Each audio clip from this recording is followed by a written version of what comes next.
Hey, what's up, everyone? Welcome to Free Advice Friday. Just about 60 seconds before I got ready to go live, my little assistant came popping into the studio to give me a hug and a kiss before she goes down for nap time. So I said, do you want to say hi to everybody? Do you want to stick around for a minute and say hi to everybody? And she said she did. So wave to everybody and say hi. People are watching on the internet. Hi. Say hi, everybody. Here you go. You can sit in front of the microphone. Hi, everybody. So Kaylee Boo is just getting ready to go down for a nap, but she wanted to stop in and say hi and give me a hug and a kiss before she went. You ready to go? Mwah. I love you. Daddy. All right, you go have your nap, okay? Dada. You go have your nap. Daddy. Yeah, baby. See you after, okay? Daddy. All right, so there you go. You got to see the Boo. Maybe the bean will be down a little bit later and you'll get to see her too. So welcome to Free Advice Friday. Looking forward to spending some time with you guys, hanging out, answering your voiceover business and marketing questions, and just generally having some fun on a Friday afternoon. I wanted to start out with something that, I always try to start out with something helpful. And so this week I want to talk a little bit about a social media strategy. And this is a strategy that I've shared in the past, but it's the idea of 3-2-1, which could also be adopted to if you are smoking ribs, by the way, the 3-2-1 method, a very popular method of smoking ribs. But we're not talking about ribs at the moment. We can get into that later. We're talking about social media sharing strategies. So the idea is that there are 3 different concepts. You share 3 of one, 2 of the other, and 1 of the final concept. So the first one is 3 things that are helpful. So 3 posts that provide some form of helpful information. So, in my case, I talk a lot about marketing and I try to share a lot of marketing tips. So it could be tips, it could be tutorials, it could be insights. You can answer common questions. Think about what are the most common questions that you get asked as a voice actor from your clients. What are they coming to you with consistently? And could you create some content around those questions so that you're able to answer some of those questions? How do you come up with your rates? What is the audition process like? How can I participate in a session? And these are questions that clients might be asking. And so you're going to do 3 posts that share some sort of helpful information, something that provides or adds value to your audience in some way. Then you're going to share 2 posts that give a little bit more insight into who you are, helping people to get to know you, because there is more to us than just what goes on inside of the booth over here. And so, that's where you see me talking about barbecue, or you see me talking about the Red Sox, or you see me talking about Dr. Pepper. And so 2 posts that are going to give people a little bit more of an insight into who you are. So this could be something from your personal life, a picture of me and the Boo, or me and the Bean, for example. That could be something. Behind the scenes, what kind of stuff goes on behind the scenes when you're in the booth? Your outtake reels or something like that. But these are things that allow people to get to know you on a little bit more personal level. When we share the things that make us who we are, those are the things that make us more relatable.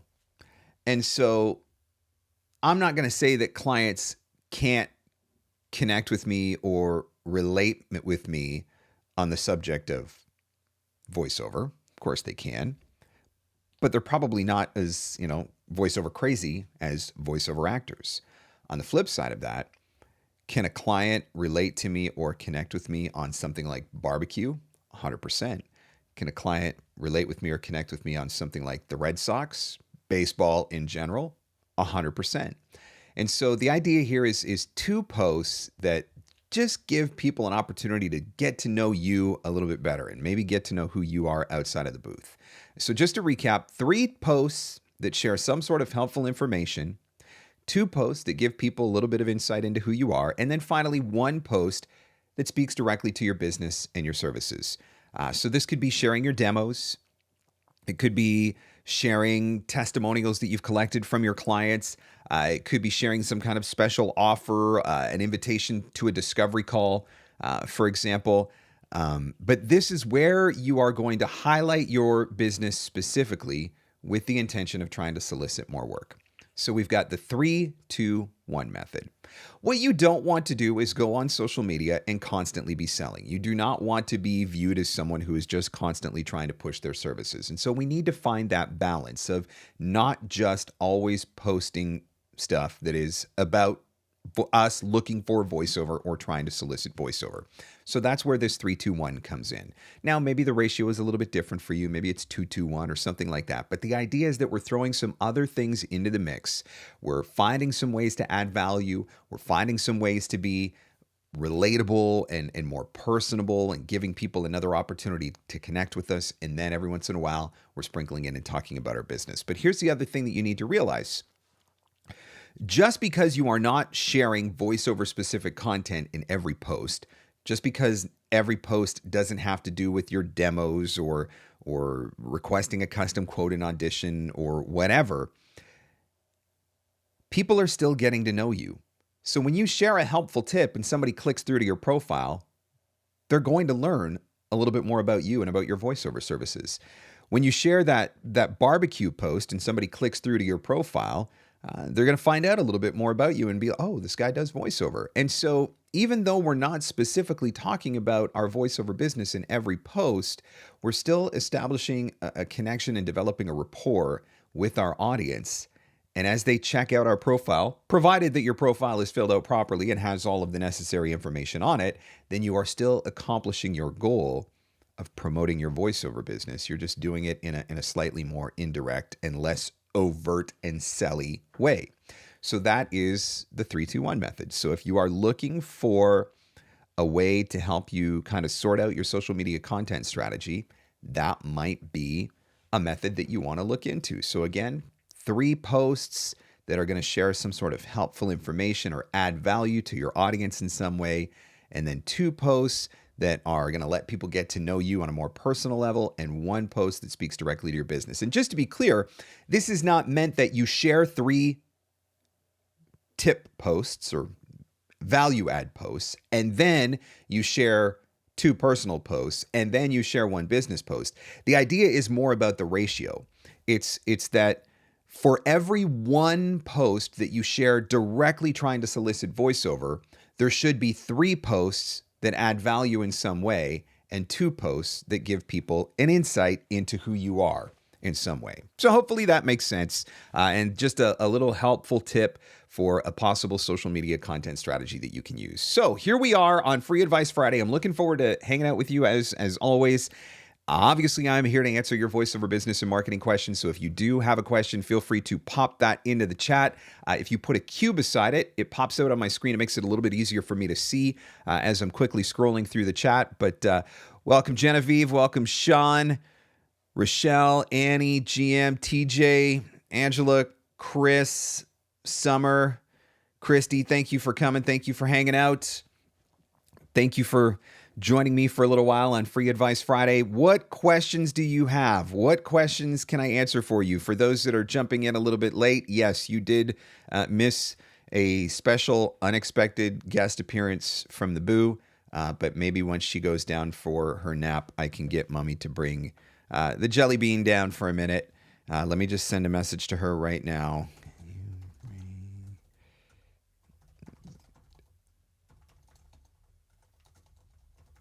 Okay, there we go. I just sent Mommy a message asking her to bring her down. Okay.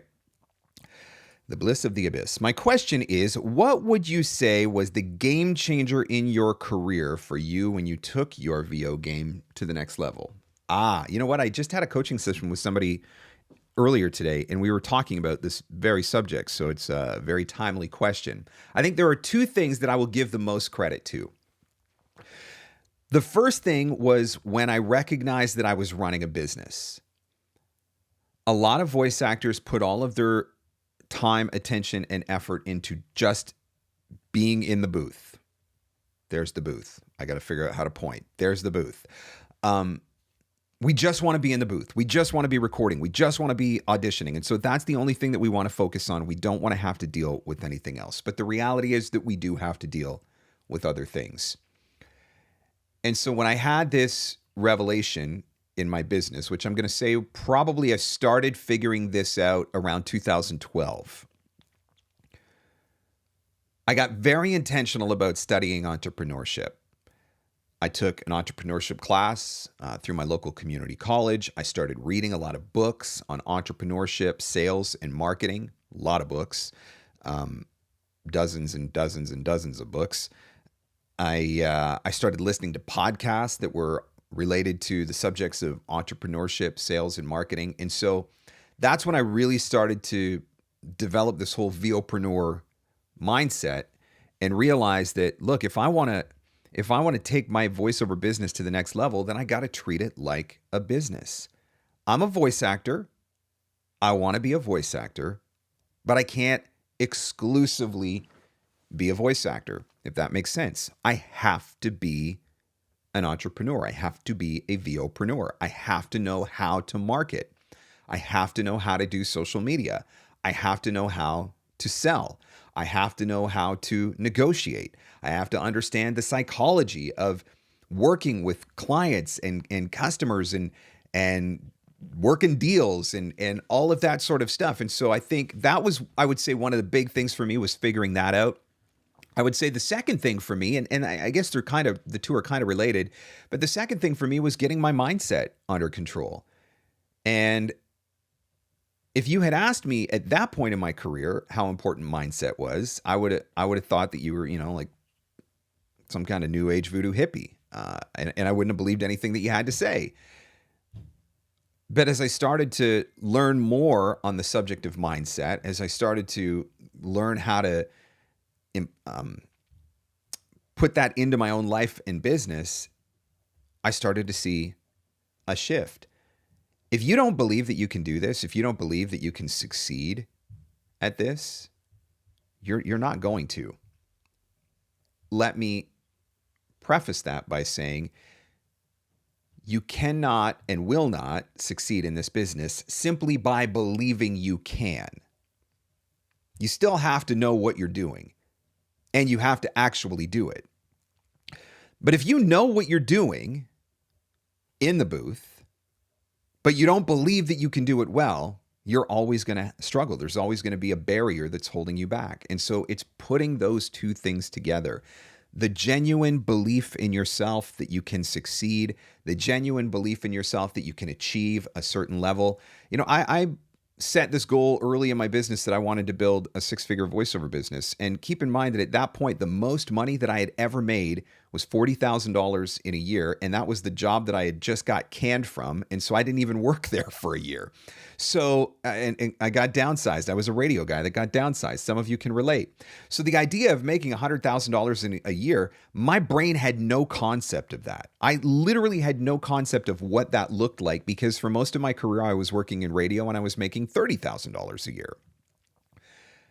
If I didn't genuinely believe that I could get to the 100, I was never going to get to the 100. I was always going to be stuck at that $30,000 plateau or $40,000 plateau.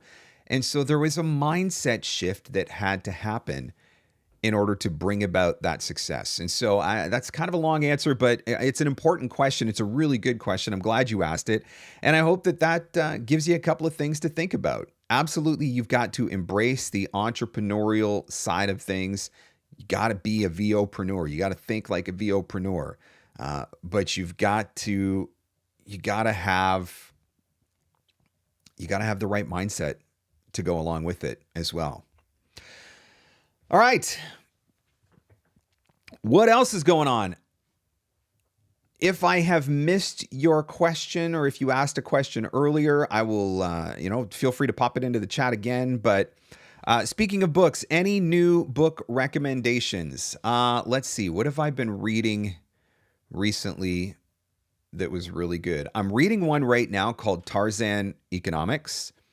I think it's a couple years older, but it is based on kind of the shift that happened in the music industry when digital downloads came into play and Napster was an issue. It was eroding the music industry. It was killing CD sales. Everybody was in sheer and complete utter panic mode. And what are we going to do? And how are we going to adapt? And I did not necessarily realize that that was what the book was about at the time. Actually, I didn't realize that at all. I just liked the title, Tarzan Economics. And I literally just have been I've been reading a lot of books on economics and investing and finance and all this stuff lately. But anyway, I bought the book, started reading the book. That's what it's about. And now I'm like, holy crap, this is like completely serendipitous that I got this book, because what is going on in voiceover right now? We are having, in this industry, we are having our Napster moment, and it is AI. And so I feel pretty confident that I'm going to take some lessons away from that one, just in regards to how to think differently and how to adapt and how to embrace change. And you know, am I going to be able to figure out a way to work in concert with AI to continue to succeed in my business? Or am I just going to sit here and wait until AI kills my whole entire business? And so that's a really interesting read that I've been working on right now. I'm also reading Poor Charlie's Almanac, Charlie Munger. Some incredible life lessons in that book.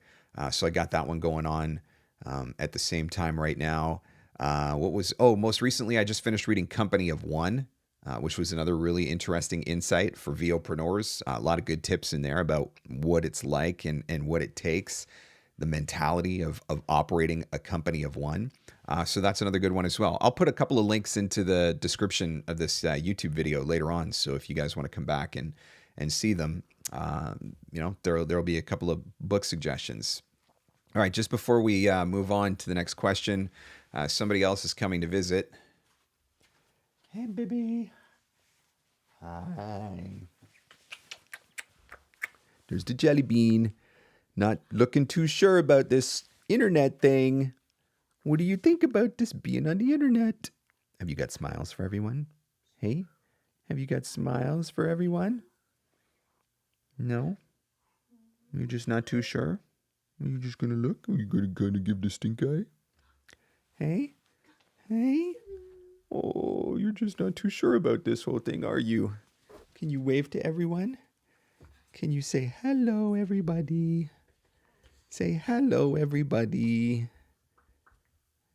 No?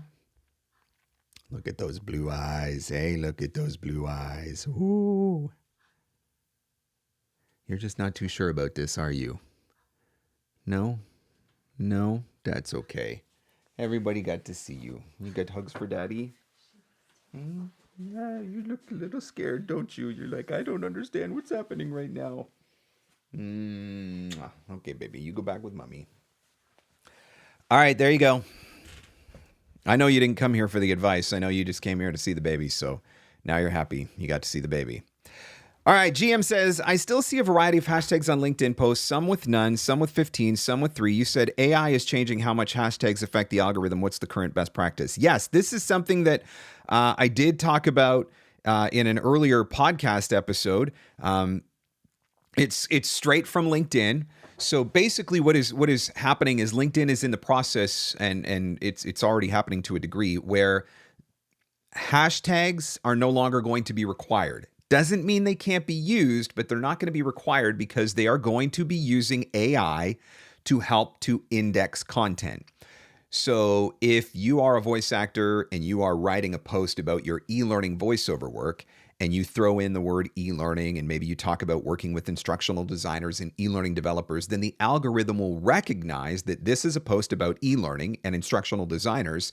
And if the algorithm works the way it's supposed to, then in theory, it would push that content towards an audience of people who have an interest in e-learning and instructional design.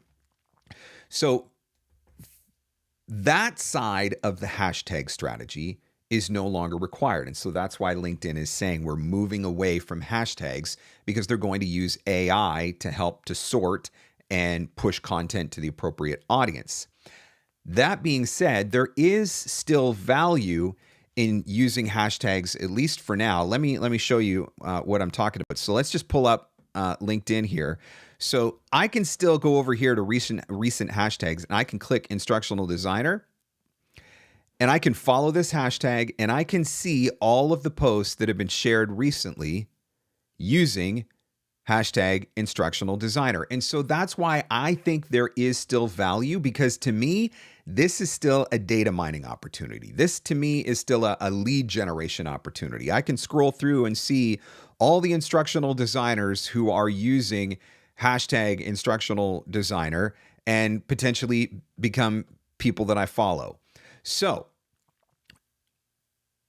according to LinkedIn, hashtags are ultimately going to be unnecessary because AI is going to solve part of what the use case was for hashtags. And that is, we used hashtags to try to get our content in front of the right people.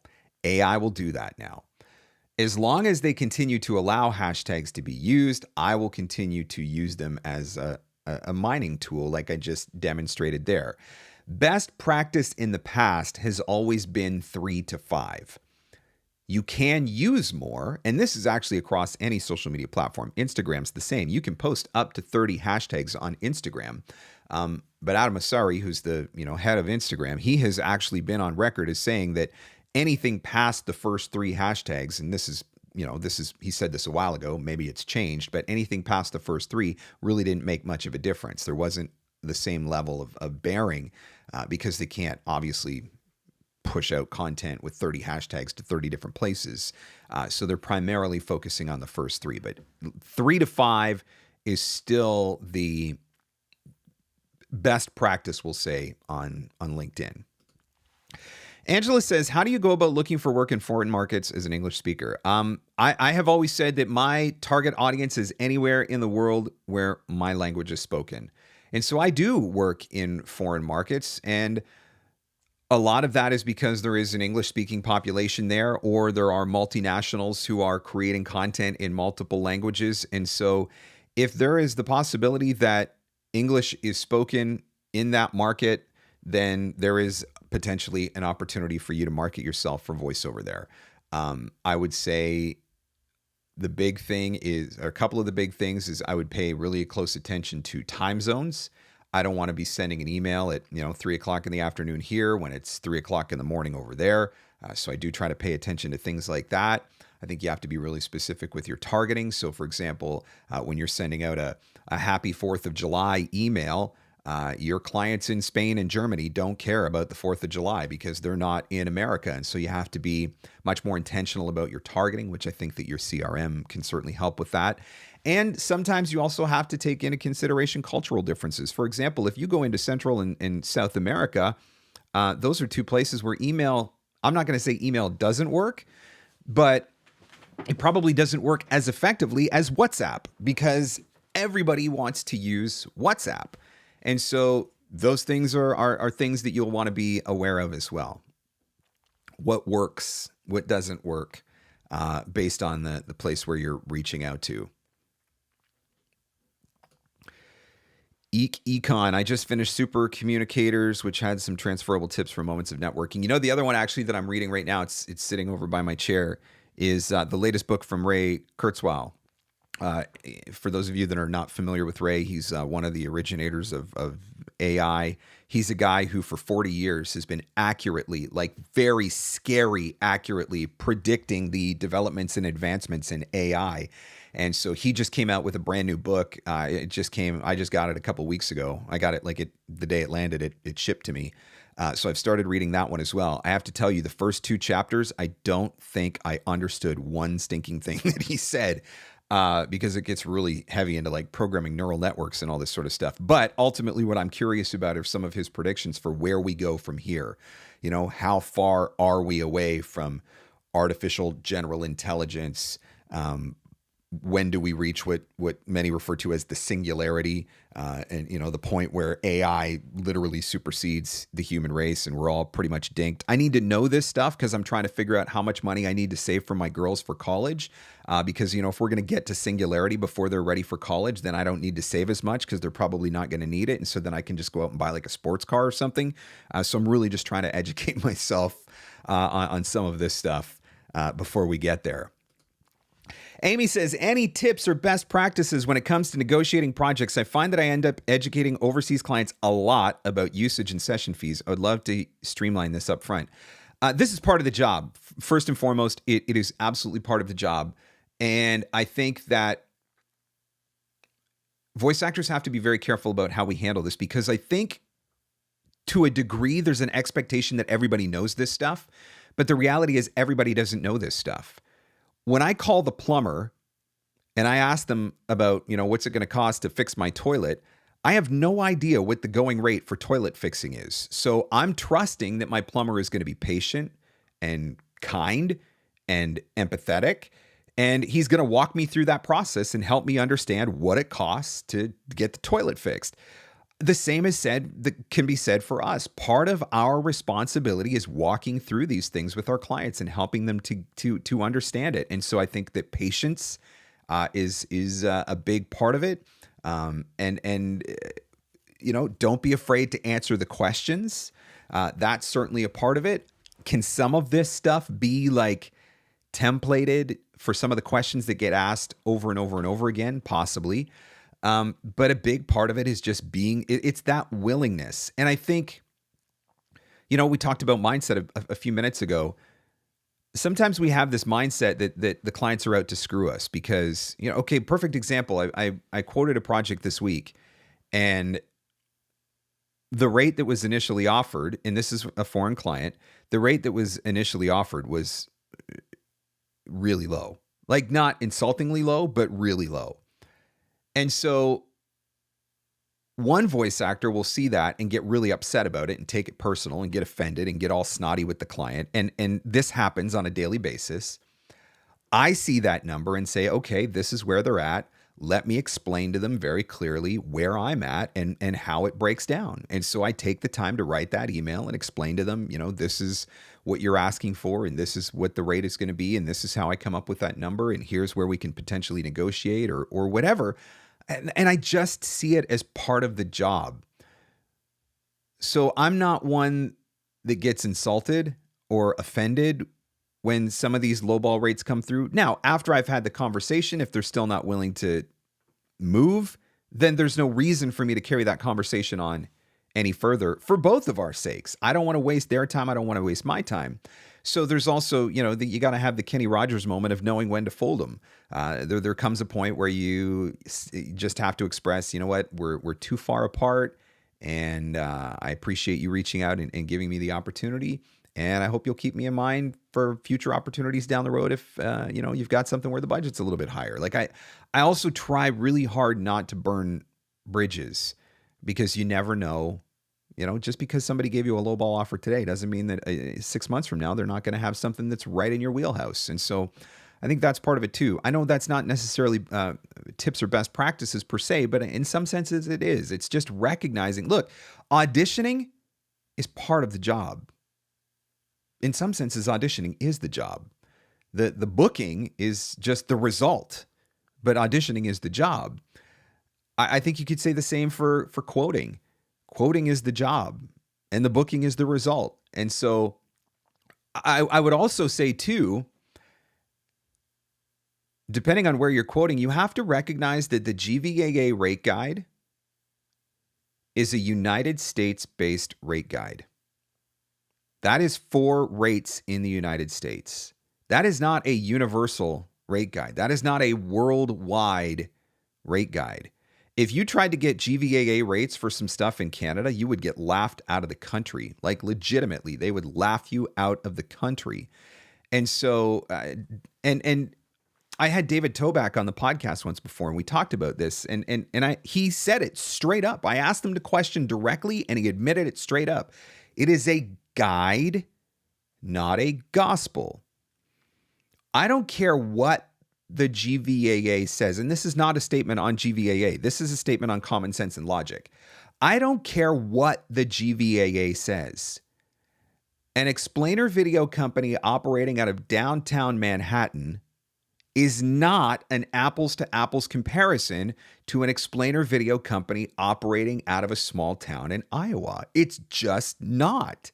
It's not. And so to think that there's one universal standard rate across the board, I think that's a little naive. And so I think that's also something that voice actors have to be aware of. I know what my bottom line is. I know where I won't go below. I know where I set my bar for different genres. I'm always going to try to get a little bit higher.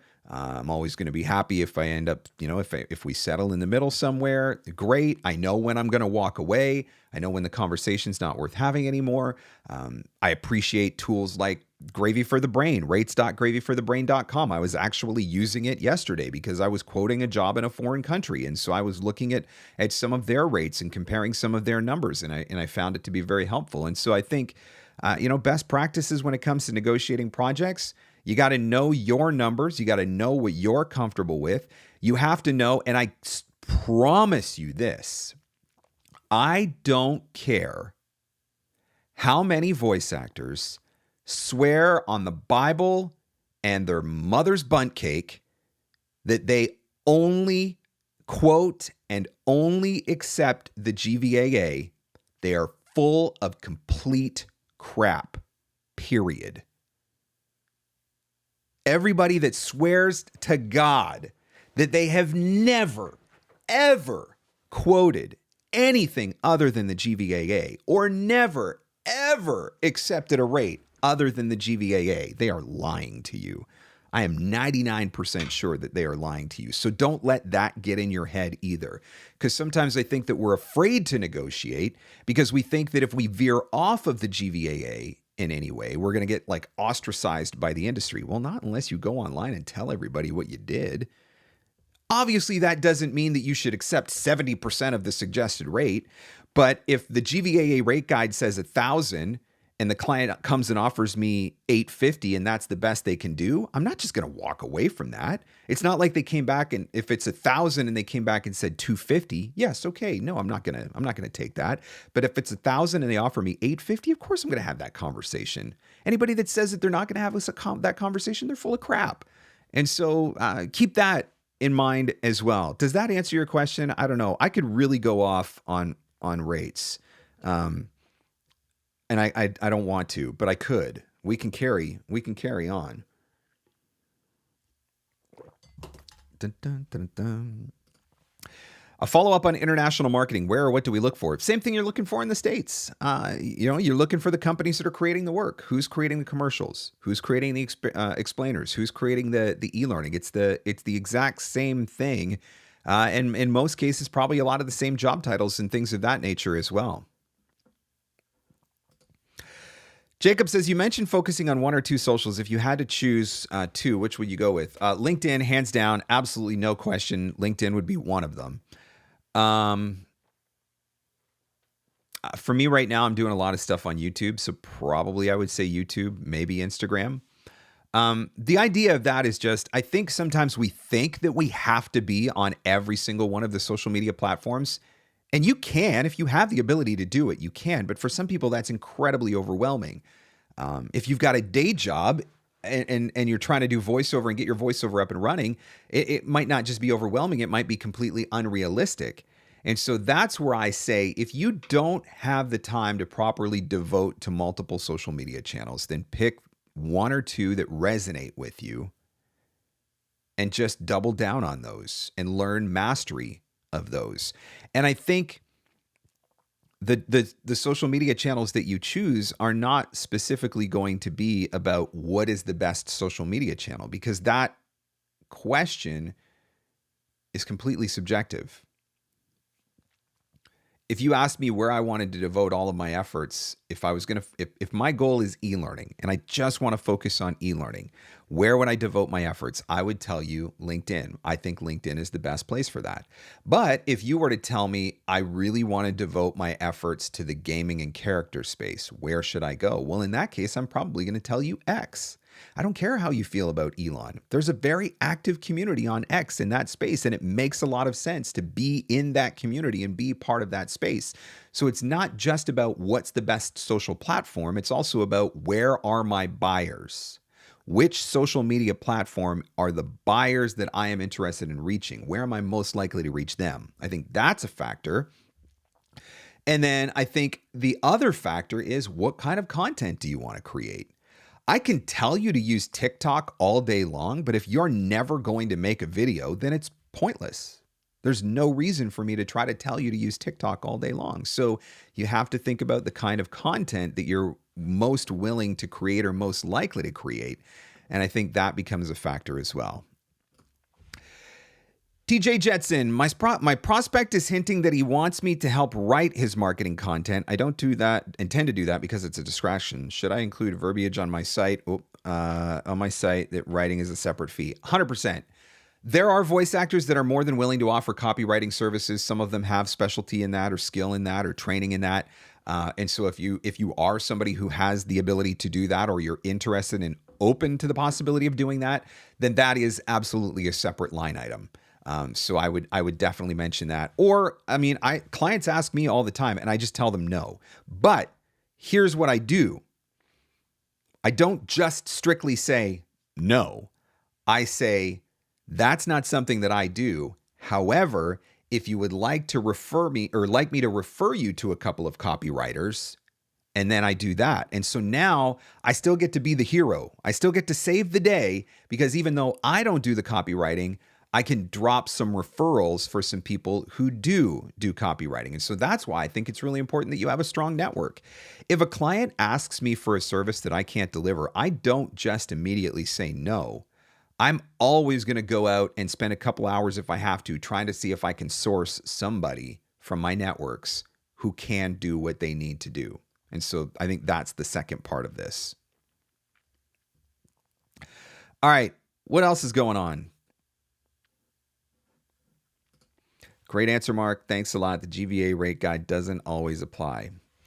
I just want to say, by the way, I love the GVA rate guide. I think it's an absolutely invaluable resource. And I tell David Toback that every time I see him. I also have said in the past, I would love to know who's getting some of these rates, because every once in a while I look at a category on the GVAA and think, like, what am I doing wrong in my life and career that I'm not even getting remotely close to what the GVAA suggests for that specific type of job or specific type of genre? I probably could have retired 5 years ago if I was getting some of those rates. Camille says, newbie marketing. Do I ask for industry rates or negotiate because of experience? Could that get me in trouble? Camille, if you are a trained professional voice actor, then you are a trained professional voice actor, period. Never in my life as a voice actor, not one time, have I seen or encountered a situation where a client said, here's the breakdown of the rate. If you have 5 to 10 years of experience, the rate will be this much. If you have 2 to 5 years of experience, the rate will be this much. If you have 1 to 2 years of experience, the rate will be this much. And if you have less than 1 year of experience, the rate will be this much. The only people, as far as I can tell, that think that way are the voice actors themselves. And that's a mindset thing. We talked about that earlier. That's something that we have to get over. And Camille, you are not alone in this. We all go through this. I went through this in the beginning as well. What I have come to realize and what I continue to teach is, if you are a professional voice actor, then you deserve professional rates. Now, might you be willing to negotiate? Of course. I think every voice actor, if they're sensible, would be willing to negotiate within reason. But I would also remind you that it is easier to negotiate down than up. That is to say, if you think you're going to have to negotiate, quote a little bit higher so that you can come a little bit lower. Because if you start out too low, you are very unlikely to be able to negotiate your way up.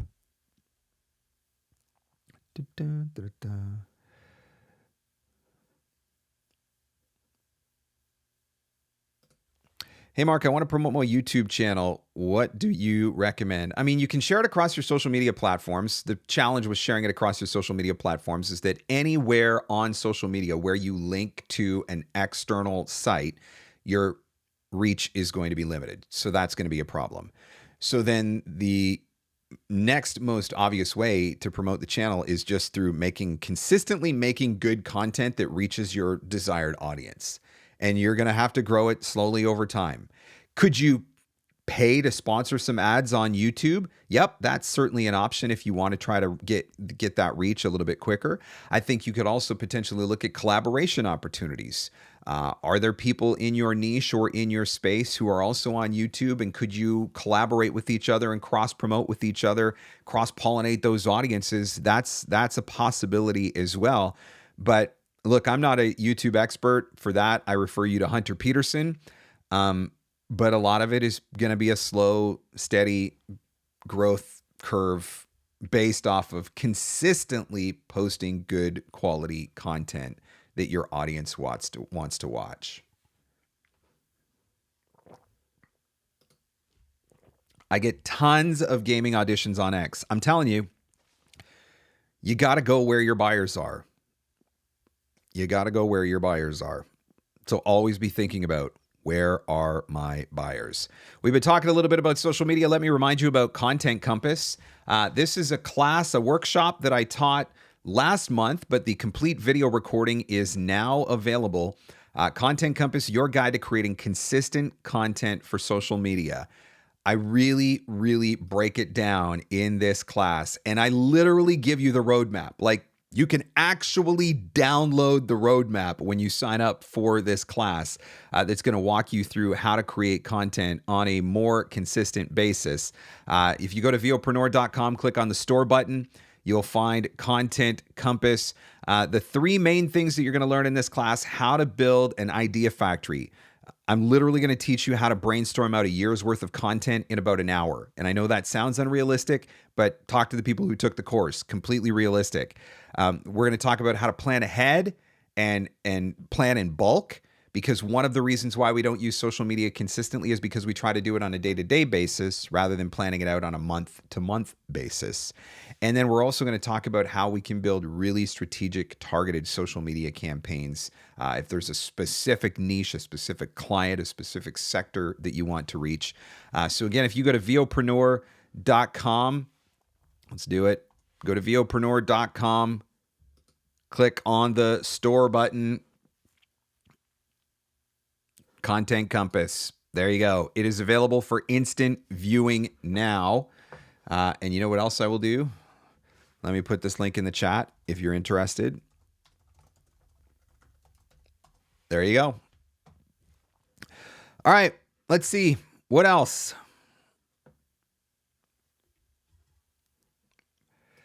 Camille says, I hear Fiverr's a good source for VO. Okay, this is a really unpopular take that's potentially going to lead to my crucifixion and destruction.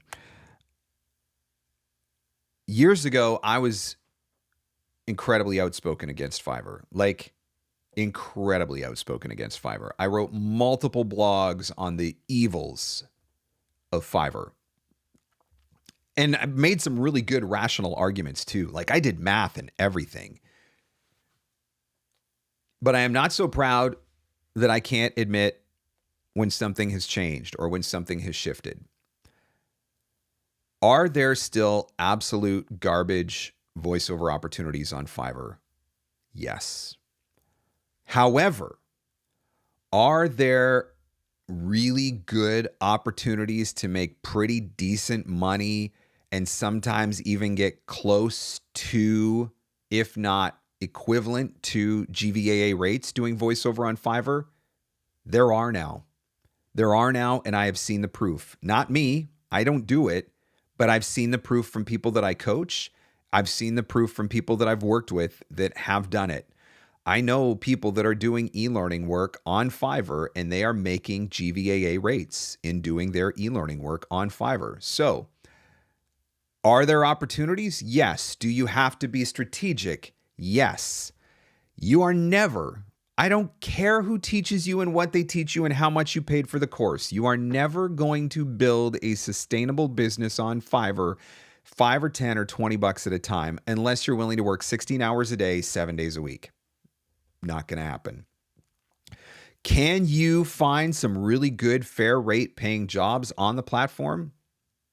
In the non-broadcast space, yes, you can now. Now, granted, some of these people that are doing it, I think they're doing it with Fiverr Pro, and that's a whole other separate thing. You've got to go through a process and everything like that.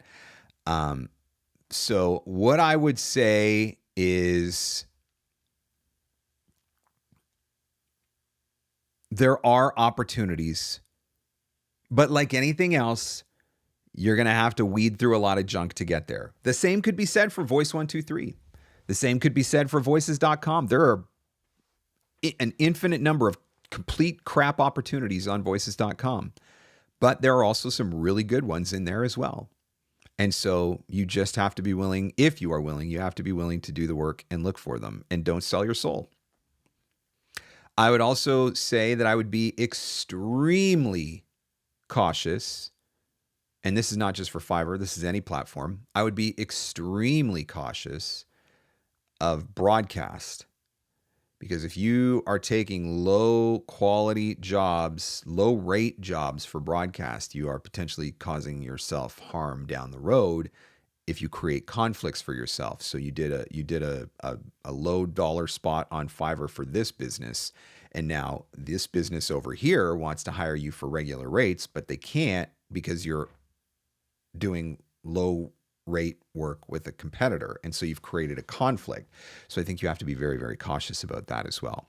But that's like anything, like any platform. You gotta know how to weed through the junky stuff to get to the potentially good stuff. I know it's an unpopular take, but it's true. Let me tell you about the new episode of the podcast. Some of you have noticed the new VOpreneur logo, which I'm super excited about. The process was brutally painful for Katie, but she was a trooper. So Katie Sinkowski is a graphic designer, a registered graphic designer who I worked with on the VOpreneur logo. No, I did not use AI or some cheap online graphic service. I hired an actual registered graphic designer and went through the process with her. And in the latest episode of the podcast, we talk about that process of designing a logo and the importance of a logo and what a difference a good logo can make to your brand. And it was a really good, really insightful, really fun interview. And so I would encourage you to check that one out if you are thinking that a logo design is in your future, or maybe a rebranding is in your future. We make a very strong case for why you want to work with a human, why you want to work with a professional graphic designer, same as we would make the argument of why people want to work with a professional voice actor. So really fun episode. That, of course, is available here on the YouTube channel and wherever fine podcasts are given away for free. By the way, if you are watching on the YouTube channel right now, would you do me a favor and hit that like button? It helps me to get a little bit of extra love from the algorithm. That way, like 17 people might see this video instead of the usual 11. And so I would certainly appreciate it if you could hit that like button, get me in front of even more people so I can continue with my quest for total, complete, and utter world domination via the interwebs. At the rate that I'm going, in about 7,000 years, I think I will be there. Thank you. I see you guys hitting the like button. It pops up on my screen. It makes me so happy. It's a little dopamine hit for me every time you hit the like button. What else can I answer for you guys? What do you want to talk about on Free Advice Friday? If you do have a question that you would like to ask and get answered, type it into the comments, put a Q beside it so that it's easier for me to see in the chat. If I missed your question, please don't be afraid to type it again. I am certainly not trying to miss questions. But sometimes when the chat gets really popping, it's easy for me to miss things because I can only do so many things at one time. Let me just take a quick scroll back through. But yes, if I did miss your question, please, you can absolutely ask it again. And if you have a question that you haven't had a chance to ask yet or you would like to get answered, please, by all means, type it into the comments and let's go. Let me help you. What can I answer for you? That's what Free Advice Friday is all about. For those of you that are jumping in late, you might want to go back and watch the replay. You got a double whammy today because the Boo showed up at the very beginning of the show, surprisingly, unexpectedly. So you get to see the Boo, and I know some of you haven't seen her in quite a while. And then the Bean, the Jelly Bean, made her appearance on Free Advice Friday as well. So you can go back and watch that. She was looking very concerned about what was going on. Not entirely sure why Daddy was putting her live on YouTube for all the world to see. There was definitely a look of concern on her face, but she's still so stinking cute that you just want to see her and just give her snuggles, and it's so much fun.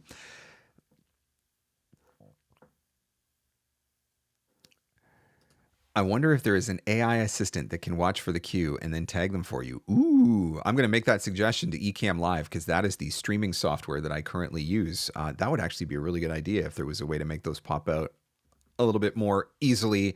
Anne says, what do you recommend for promoting my YouTube channel? And are you streaming directly through another platform? I had Riverside. I can see live streams from there. Okay, so Anne, I did answer part of that question earlier when you asked about how to promote a YouTube channel. I did answer that, so maybe you missed it, but I did answer that earlier.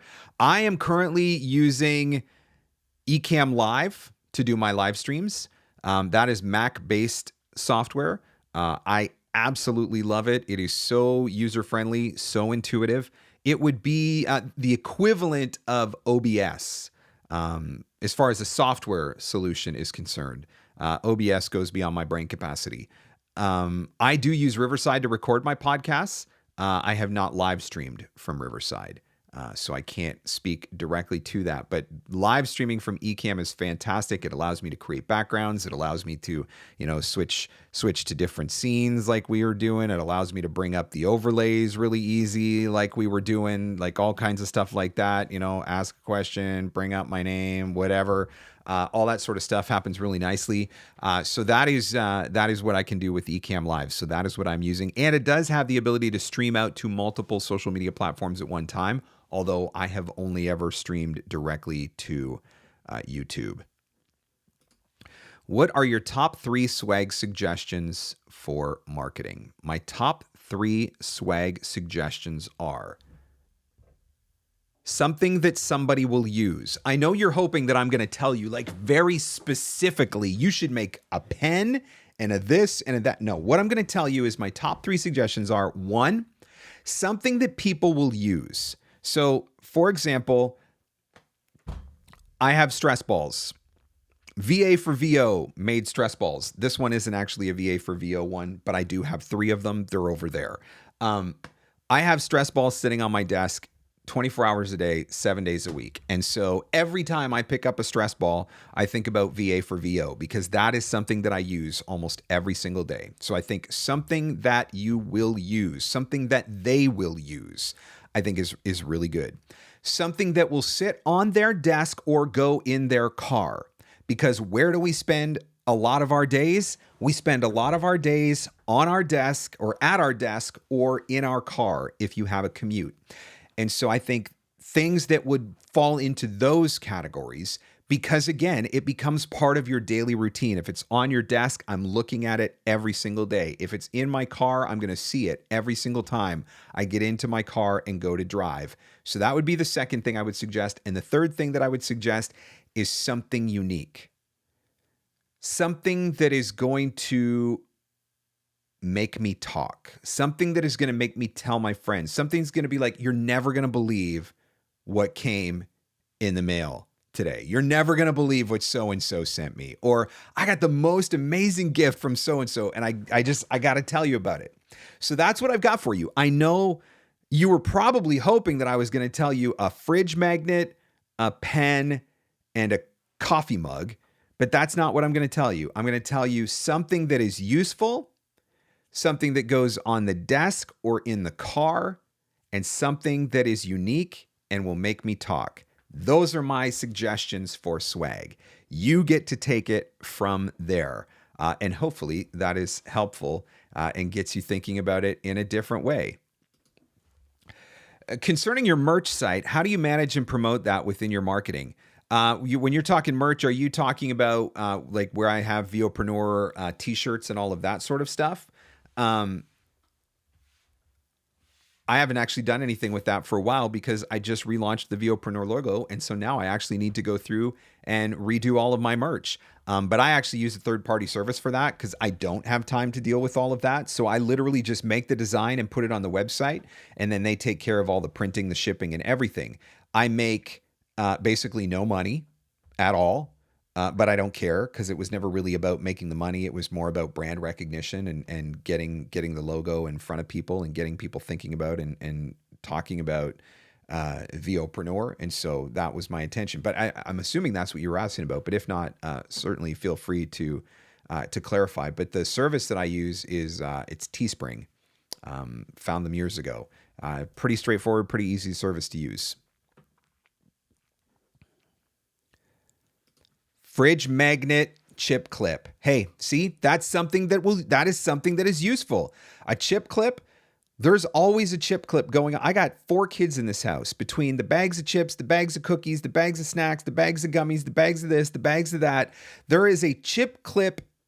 There is at least 3 chip clips in use 365 days a year in this house. So that is a prime example of something that would be really useful. Amy says, I know you're a big fan of WaveApps for invoicing. Me too. Lately, they are pushing a subscription model. What are your thoughts? Are you planning to upgrade or did you already? I did not upgrade, and I honestly have not seen any communication about an upgrade, but you're not the first person to ask me this question. So I apparently need to look into this further to find out what is going on. I'm not saying they didn't email me. I'm just saying I get 50 million emails and I probably missed it. But at this point, it still does what I need it to do, so I don't have any intentions of upgrading. But I guess I got to find out what's changing. I hope I don't have to upgrade. Just what I want, another subscription. Yay! You can still get the vintage VOpreneur swag, absolutely. So you might want to order now before it's too late. Hang on a second. I'll get the link for you.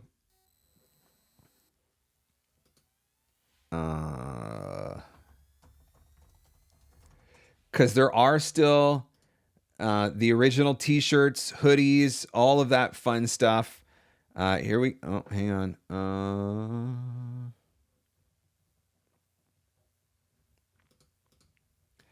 I'm just trying to find the link. It's been a while. I haven't shared it because here we go. Original VOpreneur swag. There you go. Oh, no, I'm not saying that we only use 3. I'm saying at any given time, there are at least 3 in use. There are definitely days when there are more than 3 in use.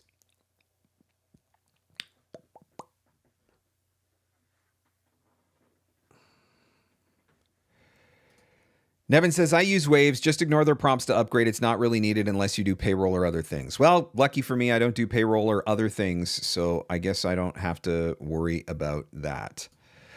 Our mortgage lender gave us a branded Yeti, and it's an item that is too high quality that we don't want to get rid of, and it worked. We told people about them like 3 to 4 times, and that's it.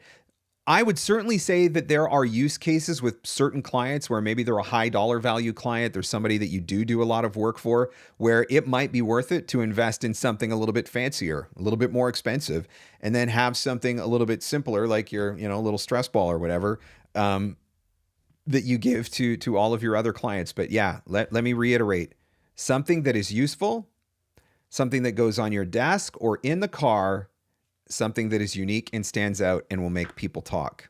Those are my suggestions for swag. All right, let's see.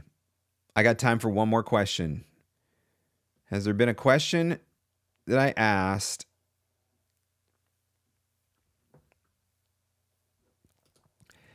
Anyone remember when a custom letter opener was coveted swag?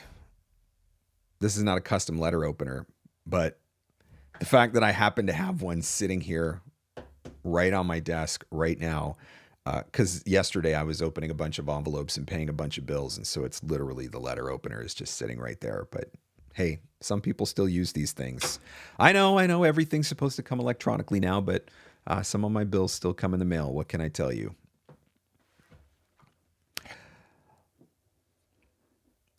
Are you coming to OVC? I'm not. I'm really bummed. I was hoping maybe I would get the invitation to speak. But at the same time, I have a 3-month-old baby, and I don't know if my wife is ready for me to take off for a long weekend yet and still be happily married to me. When it's a 3-month-old and a toddler at the same time, and I just, if I were to pack up and go to Texas and eat some barbecue for a few days, it might not be the best time. I'm trying to do the good husbandly thing at this point. I did just find out yesterday that I was nominated for an award. I had no idea. somebody tagged me in a post, and I was like, what are you talking about? So I'm nominated for the Source Connect Award again this year.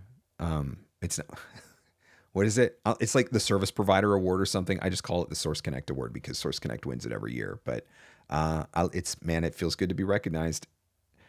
When I stop getting nominated, that's when I will worry, because then I will question whether or not my content is valuable anymore. And so I just want to continue to get nominated as validation that my content continues to remain valuable, and I'm continuing to help you guys on your voiceover journey.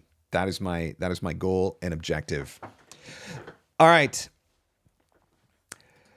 What is the Jelly Bean's favorite color? I don't know. I mean, she's 3 months old, so she hasn't actually communicated that to us yet. But I will tell you this. I had words, lighthearted words. Carter's Oshkosh is the big, baby store in Canada. I'm assuming it's the same in the States. But when we were trying to buy outfits for her, we could not buy anything in pink. Nothing. Everything was like barf yellow and diarrhea brown, and it was like all these weird off neutral colors, like everything. And I'm like, I got a baby girl and I just want to buy her some pink clothes. Why can't I buy my baby girl pink clothes? And they're like, and even the lady was like, yeah, I don't know what's going on this year. And then another mom who was in the store, she's like, yeah, what the heck? And so then it started this whole thing. And so then I felt really bad about it. But it's been very frustrating to not be able to just go out and buy really super cute pink clothes for my baby. When Kaylee was born, everything was like super bright, fun, girly colors, like bright yellows and bright pinks and bright, rich blues and all of this sort of stuff, like super bright purples. And so Kaylee's wardrobe is all these, like really fun, bright colors.